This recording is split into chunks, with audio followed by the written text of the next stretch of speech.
iphoyisa. Mhlawumbe Ziyalo izizona. Mhlawumbe phela ucelemba macingwane. Uyabona? Hayi ngeke ucela umcelemba ayikhane khanda.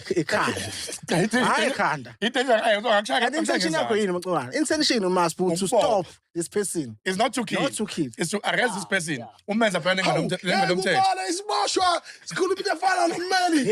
Hey man hey. No phela angithi macingwane uhlala ejele ugcine usu understanda. Ezinye ijobelo zomthetho ngathi icephu necephu zomthetho understand man la kwengathi Jozi indaba encane nje ijudge la khona elaligwebe omunye umfo wangapha eSouthern Cape limgwebe ngorong lo mfo wafika ngaphakathi wenza law wasebheka lo yamthetho agwetshwa ngawo wali challenge ijudge ngawo ukuthi ngagwetshwa oJuju bafike kumina I think it was around 2012 eSun City.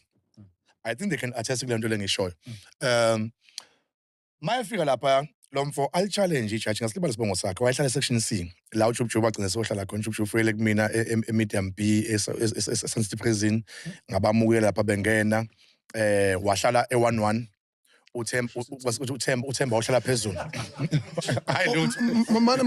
Mana baba hlukanisiwe noThemba.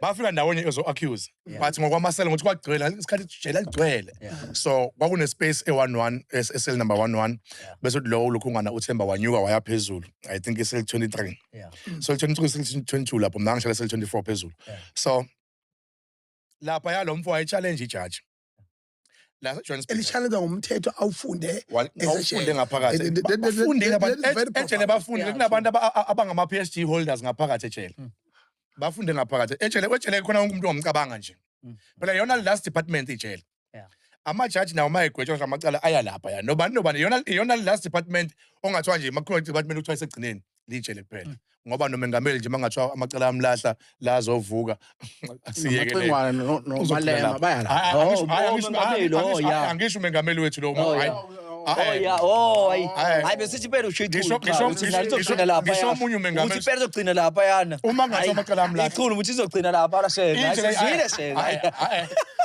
bengifuna ukusho igama lomunye umengameli ngathi la azovuka yabo ngoba kuqala nje ama-commissioner manje la azovuka naye department yakhe yogcina lapha yona mnyango wokugcina ijele so uthola lonke uhlobo lwabantu lapha uthola abameli lapha uma wakhumbula nje kwenzeka kuTifu ukuthi waboshwa wagwetshwa ezoya lapha so iyona department yokugcina so lo mjida lo wayi challenge ijudge mali challenge ijudge lalithe anga appeal wayithatha wayiphosa kule khungana eBloemfontein iBloemfontein yambiza ngomthetho lo agwetshwa ngawo echallenge wona then kwaphoqa ukuthi all life ababili no 43 years akhwitshwe kuba abuyele ekhaya waswisha ijudge ngagcina lisuspendiwe so uyabona ukuthi ugcina usuyi-understand ezinye izinto zomthetho mhlawumbe noma ungawufundanga but indlela kwenza ngayo emthethweni gcina usu-understand kodwa le oyithindayo mmeli no I think kumina yangithinta kakhulu it's very profound ukuthi